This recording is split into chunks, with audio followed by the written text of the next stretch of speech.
오늘 하나님께서 우리에게 주시는 말씀 보겠습니다. 마태복음 6장 9절에서 13절 말씀입니다. 마태복음 6장 9절에서 13절 말씀 우리 한 목소리로 읽도록 하겠습니다. 그러므로 너희는 이렇게 기도하라. 하늘에 계신 우리 아버지여, 이름이 거룩히 여김을 받으시오며 나라가 임하시오며 뜻이 하늘에서 이룬 것 같이 땅에서도 이루어지이다. 오늘 우리에게 일용할 양식을 주시옵고 우리가 우리에게 죄 지은 자를 사하여 준 것 같이 우리 죄를 사하여 주시옵고 우리를 시험에 들게 하지 마시옵고 다만 악에서 구하시옵소서. 나라와 권세와 영광이 아버지께 영원히 있사옵나이다. 아멘. 이번 주는 눈이 참 많이 왔습니다. 그렇죠? 진짜 저도 이렇게 11월에 눈이 이렇게 많이 온 거는 처음 본 것 같습니다. 무섭더라고요. 막 나무들이 꺾어지는데 무서운 생각도 들었습니다. 여러분 하나님의 돌보심과 은혜 가운데에 늘 거하시기를 예수님의 이름으로 축복합니다. 이제 성탄절이 다가오고 있습니다. 벌써 이 이야기가 나온 지가 오래된 얘기인데요. 미국에서는 이제 공식적인 자리에서는 메리 크리스마스라는 인사를 쓰면 안 된다고 하죠. 만약에 뉴스 앵커가 뉴스에 나와서 메리 크리스마스 이렇게 인사를 하면 그 다음 주부터는 뉴스에 안 나올 가능성이 높다고 하지 않습니까? 왜냐하면 이게 종교적인 인사이기 때문에 공중파 같은 데서는 공식적인 자리에서는 사용하지 않는 것이 이제 일반화되었다 그래요. 그래서 뭐라고 한다 그러죠? 해피 홀리데이 이렇게 한다 그러죠. 그래서 뭐 그런 얘기도 있죠. 공화당 지지 지역이면 메리 크리스마스를 많이 쓰고 민주당 지지 지역에서는 해피 홀리데이를 많이 쓰고 뭐 그런 이야기들을 합니다. 예를 들어서 미국에 유대인들이 많이 살잖아요. 근데 이 유대인들에게는 크리스마스가 대단히 곤혹스럽답니다. 무슨 날인지는 다 알아요, 자기들도. 그렇죠. 예수님 태어난 날이라는 거 뭐 모를 수가 있나요? 근데 알기는 아는데 다른 사람들처럼 축하할 수는 또 없는 거예요. 그러니까 이 아주 유대인들에게 있어서 크리스마스가 곤혹스럽다 그러고 또 연휴인데 미국은 일주일 쉬지 않습니까? 그 연휴인데 할 게 없는 거예요. 축하도 못 하고. 근데 이것도 이제 시간이 많이 지나다 보니까 유대인들에게 있어서 크리스마스가 어떤 날이 되었을까요? 중국 음식 시켜 먹는 날이 됐습니다. 왜냐하면 크리스마스가 말 그대로 헐리데이잖아요. 일주일 동안 쉬잖아요. 그 문 연 식당이 없대요. 근데 뭐만 열어요? 중국집만 열어요. 차이니즈 레스토랑만 열어가지고 어디 갈 데도 없고 먹을 것도 없고 그래가지고 계속 그 크리스마스에 유일하게 문 연 중국 식당에 가서 밥을 먹다 보니까 이제 아예 전통으로 굳어져서 유대인들은 크리스마스에는 중국 음식을 먹는다. 이게 전통처럼 되었다는 거예요. 여러분, 예수님이 태어나신 날이 짜장면 먹는 날이 되었습니다. 그런 얘기를 들으면 여러분 어떤 생각이 드세요? 사실은 뭐 이 정도는 별게 아니죠. 그런데 우리가 지금 사는 이 세상에 하나님의 이름이 모욕당하는 일이 너무 많이 일어나고 있습니다. 그냥 인터넷에만 들어가도 뭐 기독교 컨텐츠 밑에 얼마나 험악한 이런 얘기들이 달리는지 모릅니다. 여러분, 그런 글을 볼 때 우리의 마음이 어떻습니까? 누가 화장실에다가 낙서를 해놨나 봐요. 신은 죽었다, 니체. 왜 화장실에다 이런 걸 쓰는지 잘 모르겠는데 누가 그렇게 써놨나 봅니다. 그런데 아마도 믿는 사람이었는 모양이에요. 내가 이거를 그냥 놔두면 안 되겠다. 그래서 밑에다가 또 글을 썼습니다. 뭐라고 썼어요? 니체는 죽었다, 신. 뭐 이렇게 쓴다고 하잖아요. 우리가 하나님의 이름이 모욕당한다고 생각할 때 분개한 마음을 갖죠. 제가 초등학교 때 그 친구들끼리 이렇게 서로 조롱하고 놀리는 방법 중에 최악의 방법이 뭐였을까요? 부모님 이름 가지고 놀리는 거였어요. 그 참 대단하지 않습니까? 초등학교 다닐 때인데 벌써 애들이 얼마나 악한지 뭘 가지고 놀리면 제일 쟤를 이렇게 아프게 할 수 있을까? 그래서 찾아낸 게 부모님 이름으로 놀리는 거거든요. 그래서 그때 무슨 일이 있었냐면 서로 친구 아버지의 이름을 알아내려고 혈안이 되어 있었던. 네가 우리 아버지 이름 가지고 놀려? 그럼 나도 니네 아버지 이름을 알아내겠어. 근데 이게 이름을 알 방법이 없잖아요. 걔가 말하지 않는다 하면 알 방법이 없잖아요. 근데 우리가 뭘 알고 있냐면 전화번호, 걔네 집 전화번호는 알고 있는 거예요. 그래서 어떻게 했을까요? 전화번호부를 뒤졌어요. 옛날에는 이렇게 전화번호부라 그래서 이만한 책을 줬잖아요. 그럼 이제 성씨별로 분류돼 있으니까 그럼 그 성씨 가가지고 걔네 집 전화번호를 찾는 거예요. 걔네 집 아버지 이름으로 돼 있을 거니까. 뭐 이랬습니다. 그래서 그걸 알아내면 막 가지고 놀리고 그랬죠. 제 친한 친구였는데 학교에서 엄청 개구장이고 또 캐릭터도 독특하고 그런 친구가 하나 있었는데 저랑 같은 교회에 다니는 아주 친한 친구였습니다. 근데 몇몇 애들이 그 친구의 아버지 이름을 알아내가지고 막 놀리는 거예요. 얼마나 놀렸는지 지금도 기억이 납니다. 너무 독특해서 이름도 들어보면 독특해가지고 이게 놀리기 좋은 이름이었어요. 그러니까 지금도 제가 말씀은 안 드리지만 기억이 나요. 전 머릿속에 그 이름이. 근데 그 친구가 이제 애들이 그 아버지 이름 가지고 놀리니까 정색을 하면서 야, 아버지는 건들지 말자. 나 가지고 놀리는 건 상관없는데 부모님은 건들지 말자. 그게 우리 일반적인 정서 아닙니까? 나 욕먹는 건 괜찮은데 우리 부모님은 건들지 마. 그게 우리가 그런 생각들을 가지고 있죠. 우리가 지난주에 하나님을 아버지라고 부르는 것이 얼마나 복된 일인지 여러분과 함께 말씀을 나눴습니다. 그런데 이 아버지 되신 하나님의 이름이 모욕을 당하고 세상에서 무시를 당하면 그것이 우리에게 얼마나 마음 아픈 일입니까? 다윗이 작은 소년이었는데 골리앗이 나와가지고 하나님을 모욕하는 것을 견딜 수가 없었어요. 골리앗이 다윗 자신을 보고는 이 조그만 놈아 네가 무슨 힘이 있냐 이렇게 모욕하는 건 참을 수 있거든요. 그런데 그 골리앗이 하나님을 모욕하는 것은 참을 수가 없었습니다. 그래서 다윗이 골리앗한테 얘기하죠. 너는 칼과 창과 단창으로 내게 오거니와 나는 만군의 여호와의 이름 곧 내가 모욕하는 이스라엘 군대의 하나님의 이름으로 내게 가노라. 그러니까 하나님의 이름이 모욕당하는 것을 다윗이 견딜 수가 없었습니다. 왜 이런 반응을 보였을까요? 근본적으로는 다윗이 하나님을 사랑하는 마음이 있었기 때문에 그렇습니다. 다윗은 하나님을 아버지처럼 사랑했어요. 어떻게 보면 아버지보다도 더 사랑했죠. 오늘 예수님이 가르쳐 주신 기도, 일단 우리가 지난주에 들은 것처럼 처음 시작할 때는 하늘에 계신 우리 아버지여 이렇게 부르고 나서 제일 먼저 무슨 기도를 드릴까요? 이름이 거룩히 여김을 받으시오며. 이것이 첫 번째 간구입니다. 흔히 주기도문에 대해서 설명할 때 주기도문은 크게 6개의 간구가 나온다고 얘기해요. 6개의 기도 제목이 나옵니다. 근데 앞에 3개의 간구는 당신의 간구예요. 당신의 간구라는 말이 무슨 뜻이냐면 우리나라 주기도문은 그냥 이름이 거룩히 여김을 받으시오며 이렇게 나오거든요. 근데 영어 성경을 보면 Your name이라고 나옵니다. 당신애가 하나 더 들어가요. 우리나라 주기도문에는 빠져 있거든요. 그 다음에 나라가 임하시오며 우리는 이렇게 하는데 영어 성경에는 Your kingdom이라고 나와요. 거기도 당신의 애가 또 나오죠.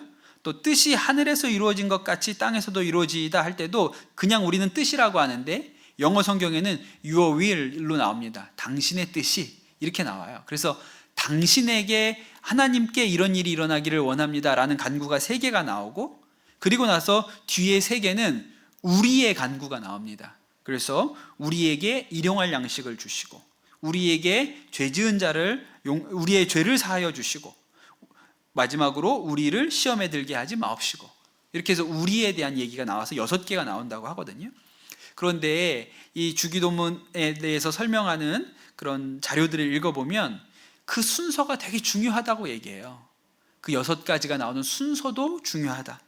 그런데 그 중에서 1번이 얼마나 중요하겠습니까? 1번. 이름이 거룩히 여김을 받으시오며 우리가 하늘에 계신 아버지라고 부르고 나서 이름이 거룩히 여김을 받으시기를 원합니다. 이게 첫 번째 간구입니다. 보통 신학자들이 이것을 그 이름이 거룩히 여김을 받으시오며라는 이 말을 뭐라고 설명하냐면 하나님의 이름이 영광 받으시기를 원합니다. 하나님의 이름이 높아지기를 원합니다. 이런 의미라는 거예요. 형식은 간구이지만 내용은 찬양이라고 설명을 합니다. 그런데 여러분, 어떻게 하면 하나님의 이름이 거룩하게 여김을 받게 될까요? 어떻게 해야 하나님의 이름이 영광을 받으시게 됩니까? 요한복음에 보면 예수님이 마지막으로 예루살렘에 올라가셨을 때 이렇게 기도를 하세요. 요한복음 12장 27절에서 28절에 지금 내가 마음이 괴로우니 무슨 말을 하리요? 아버지여, 나를 구원하여 이 때를 면하게 하여 주옵소서. 그러나 내가 이 때를 위하여 왔나이다. 아버지여, 아버지의 이름을 영광스럽게 하옵소서. 예수님께서 십자가 지시기 전에 하나님 앞에 뭘 기도했냐면 이 잔을 내게서 좀 옮겨주십시오 라고 기도하면서, 근데 내가 이 일 때문에 왔는데 하나님의 이름이 영광이 드러나기를 원합니다, 이렇게 기도하시거든요.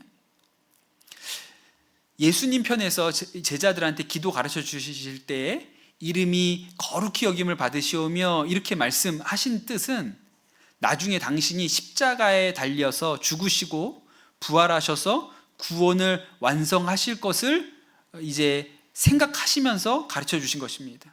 예수님이 죽으시고 부활하시면 하나님의 영광이 드러나는 거예요.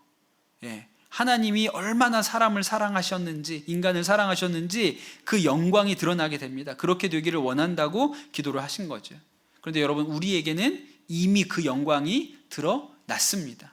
우리를 위하여 십자가에서 죽으셨고 부활하셨기 때문에 이미 그 영광이 드러났어요. 그래서 우리는 주기도문을 할 때 첫마디로 이름이 거룩히 여김을 받으시오며 할 때 하나님의 영광이 드러났습니다. 하나님은 찬양받기에 합당한 분입니다. 이렇게 외치는 것이 그 첫 문장의 의미입니다.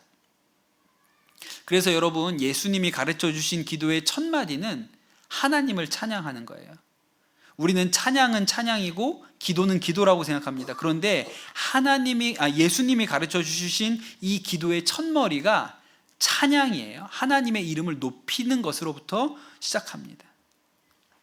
저희 둘째 아들이 아침에 일어나면 제일 처음 하는 말이 뭔지 아세요? 계절마다 다르긴 한데 봄에는 딸기 줘 이거고요, 여름에는 수박 줘, 참외 줘, 멜론 줘 이렇게 하고요, 가을에는 사과 줘. 배 달라는 얘기는 잘 안 하는 것 같고, 요새는 귤 달라 그러고, 요새 또 칠레에서 블루베리가 수입돼서 오더라고요. 블루베리 줘. 아침에 일어나면 그냥 다른 얘기 없어요. 과일 줘요, 과일 줘. 아직까지는 예뻐서 참고 있습니다, 제가.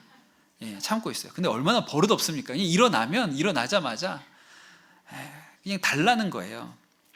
근데 제가 설교 준비하다가 곰곰이 생각해 보니까 제가 그랬거든요. 제가 그랬더라고요.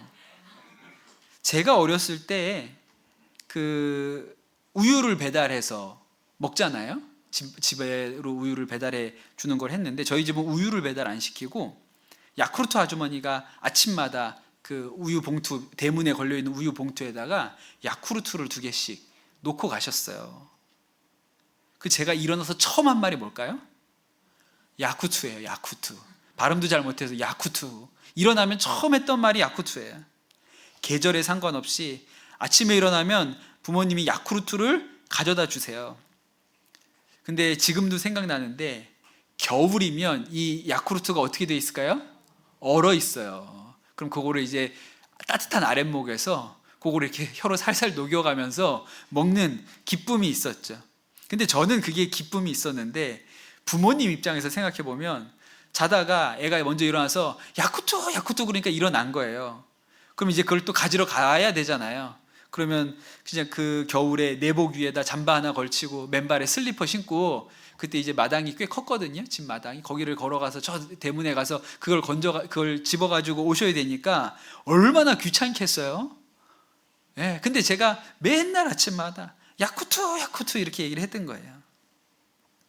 근데 여러분, 그때는 저희 부모님도 제가 예뻐가지고 봐주셨지만 지금 40이 되어가지고 그런다고 한번 생각해 보세요. 그 얼마나 끔찍한 일입니까?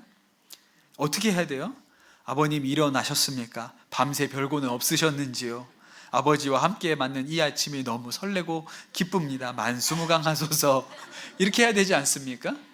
근데 그때는 그냥 야쿠투 일어나면 뭐 부모님이 뭐 어떻든지 잠을 잘 주무셨는지 안 주무셨는지 아무 관심 없이 그냥 내 입에 들어가는 것만 생각해서 야쿠르트 이것만 했던 거예요. 그런데 여러분, 우리가 기도할 때 기도를 어떻게 합니까? 기도한다고 무릎 꿇고 앉아서 예배당에 올라와 앉아서 여러분, 우리가 기도 어떻게 하죠? 주세요, 도와주세요, 살려주세요, 해결해 주세요. 이것이 기도의 처음이고 이것이 기도의 마지막일 때가 많아요. 근데 여러분, 하나님은 자식이 많잖아요. 둘, 하나 이런 게 아니고 얼마나 많습니까? 기도하는 사람이 얼마나 많습니까? 그러니 하나님이 맨날 쟤네들은 뭐 하여튼 뭐 기도한다고 오기만 하면 달라고 주세요 지치지 않겠습니까? 그런데 예수님이 가르쳐 주신 기도는 그렇게 하는 게 아니라는 거예요. 아버지 하나님, 아버지 부르고 나서 주님의 이름이 더 높아지면 좋겠습니다.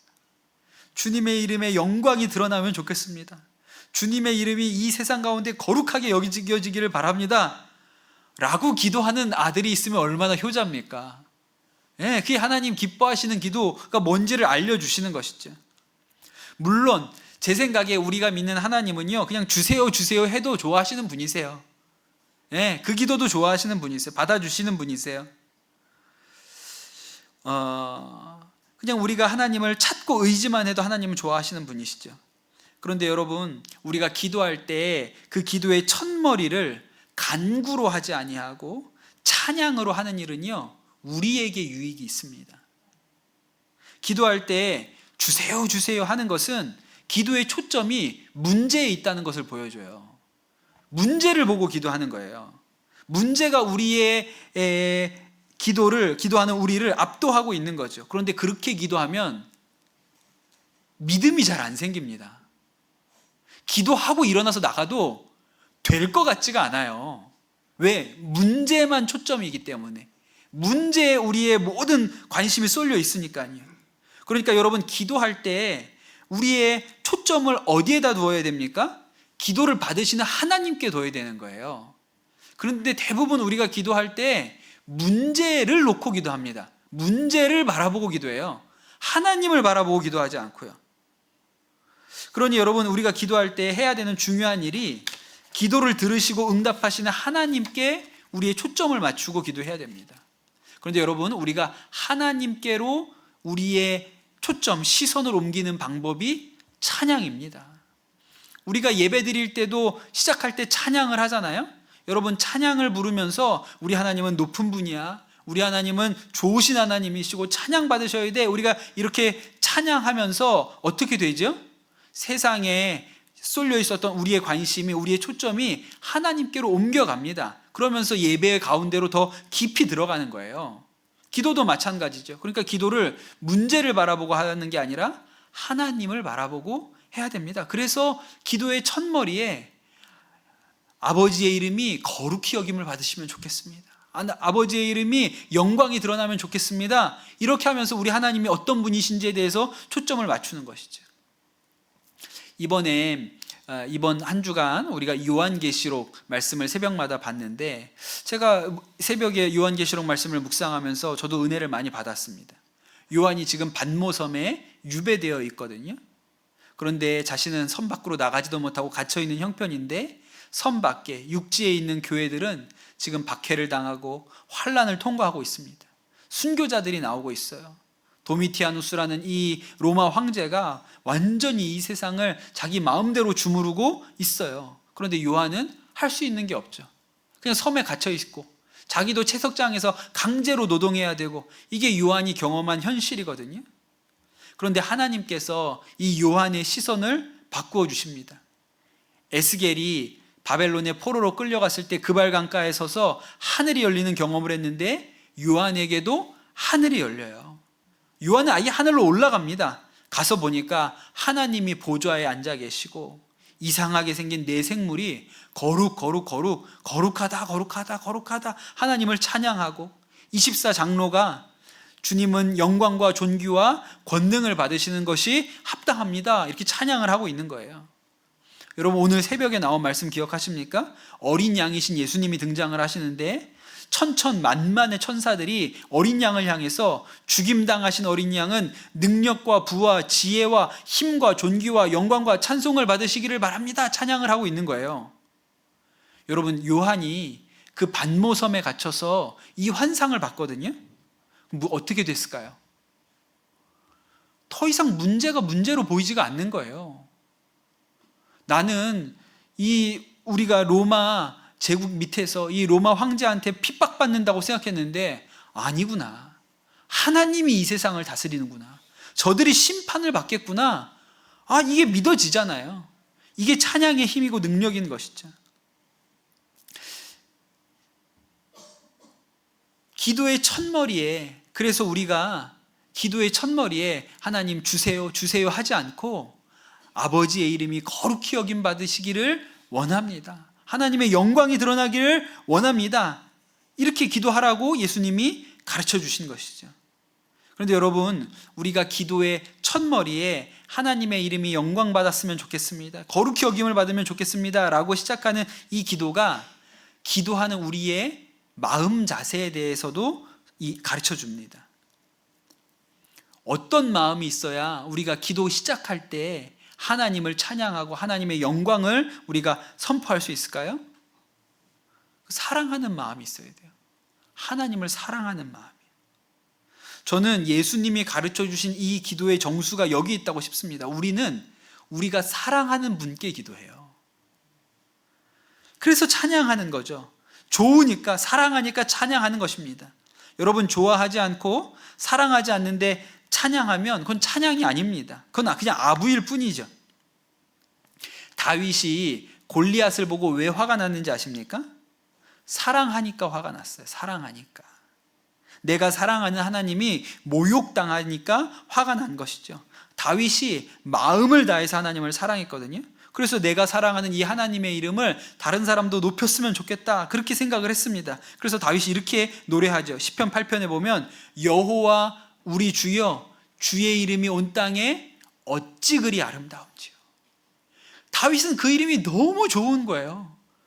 주님의 이름은 생각하면 생각할수록 너무 아름답습니다.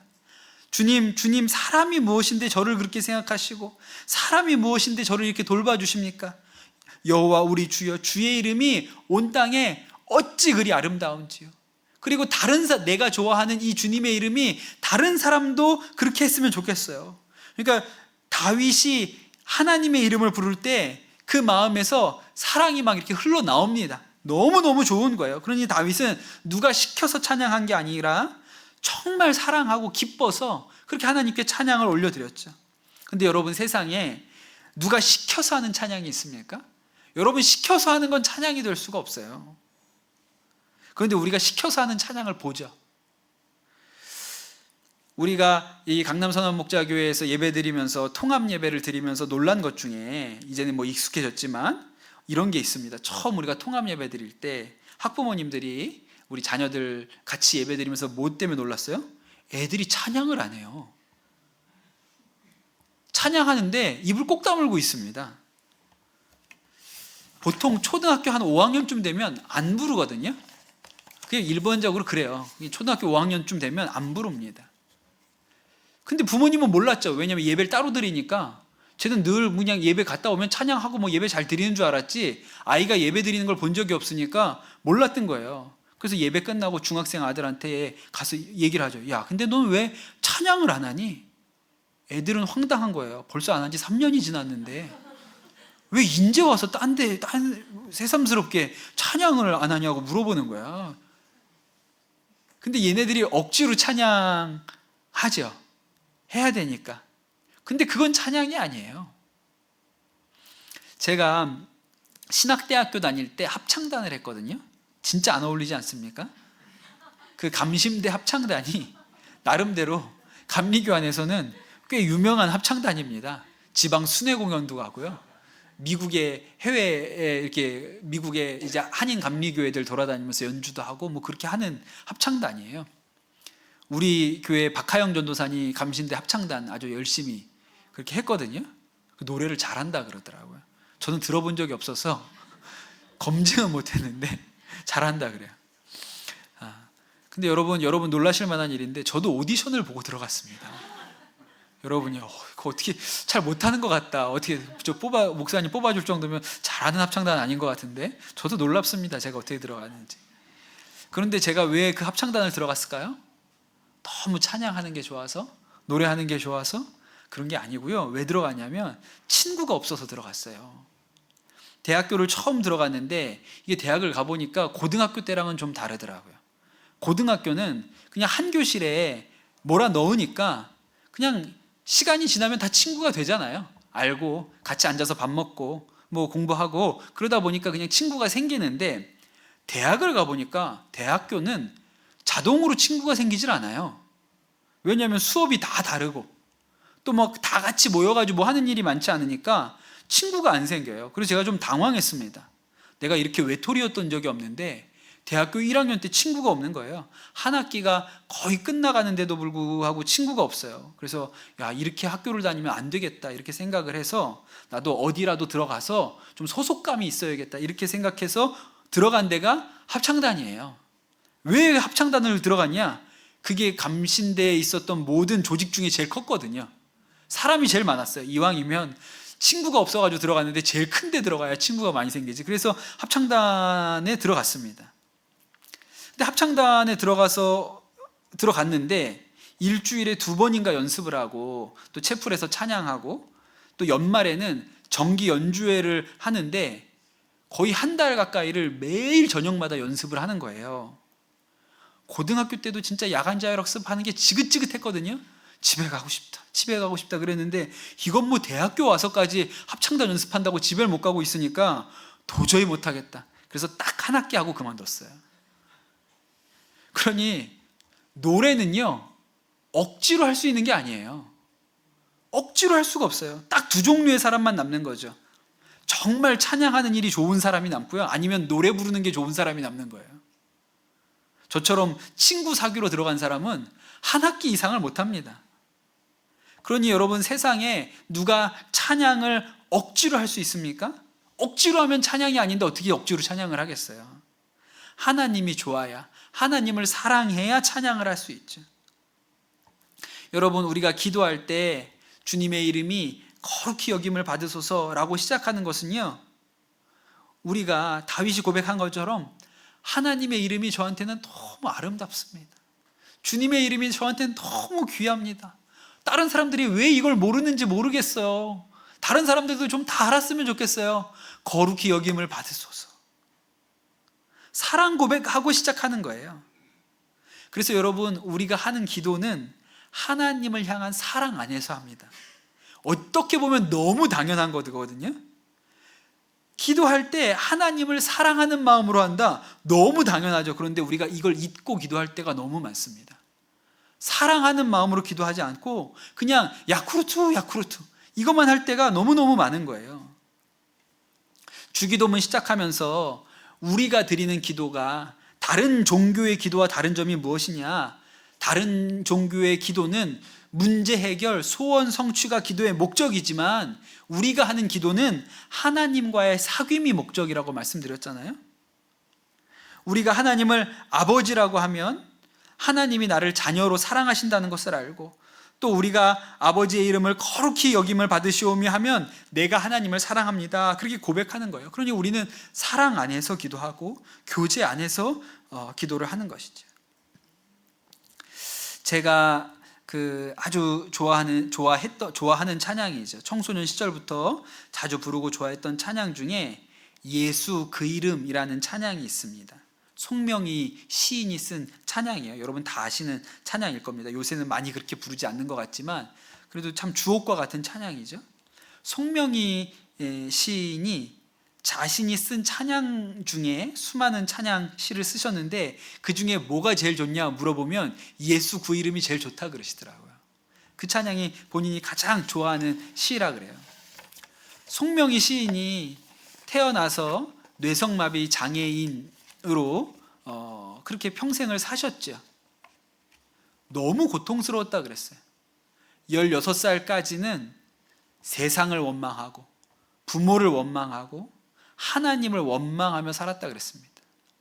어머니가 이 뇌성마비 딸을 낳고 키우는데 집이 가난해서 제대로 치료할 방법이 없으니까 딸 고쳐보겠다고 그냥 여기저기 기도원을 데리고 다니셨다는 거예요. 그런데 그게 너무 고통스럽고 수치스럽고 싫었다는 거죠. 이렇게 얘기를 하세요. 나는 어머니가 미웠고 하나님이 원망스러웠다. 온 몸이 멍투성이가 될 때까지 맞으며 비인간적인 안수기도를 받고 있노라면 그 고통이 나를 견딜 수 없도록 했다. 나를 이렇게 만들어 놓고 나타나지도 않고 뭔가 해주지도 못하는 하나님을 향해 불신하며 원망하며 반항했다. 한없이 외롭고 답답함에 가슴이 터질 것 같았다. 자살하려고 했다. 무조건 반항이었고 무조건 원망이었다. 이게 16살 송명희의 마음이었어요. 그러다가 17살 10월에 어느 부흥회에 참석했다가 처음으로 자신이 죄인인 것이 깨달아져서 통곡을 합니다. 그리고 아버지, 제가 죄인입니다 라고 자복했는데 그때가 처음으로 하나님을 아버지라고 부르는 순간이었다는 거예요. 아버지, 내가 죄인입니다. 그리고 그날로 달라졌어요. 그래서 매일 성경 보고 어차피 학교도 안 가니까 하루에 5시간씩 이 아이가 17살짜리 뇌성마비 소녀가 기도를 했다는 거예요. 여러분, 16살까지는 너무 원망스럽고 아주 온 마음에 분노가 가득 차 있었던 이 소녀가 딱 한순간에 하나님을 아버지라고 부르고 하루에 5시간을 기도하는 그런 아이가 됐잖아요. 여러분, 그 사이에 무슨 일이 있었을까요? 그 사이에 사랑이 있는 거예요. 예수님을 사랑하게 된 거죠. 그러니 여러분, 그 사랑이 그 아이로 하여금 기도하게 한 것입니다. 그래서 지은 찬양이 이거예요. 예수 그 이름 나는 말할 수 없네. 그 이름 속에 있는 비밀을, 그 이름 속에 있는 사랑을, 그 사랑을 말할 수 없어서 그 풍부함을 표현 못해서 비밀이 되었네. 그 이름 비밀이 되었네. 이 시가 자기가 쓴 시 중에 지금도 제일 좋은, 왜? 사랑 고백이라서 하나님한테 내 마음을 그냥 있는 그대로 다 보여드린 것 같아서. 근데 여러분, 우리 기도의 뿌리가 거기에 있어요. 우리가 사랑하는 하나님께 기도합니다. 기도는 악에 바쳐서 하는 게 아니에요. 사랑하는 하나님께 하는 것입니다. 지난주에 그 해군 군목 목사님들, 요 수도권에 있는 해군 군목 목사님들 오셨거든요.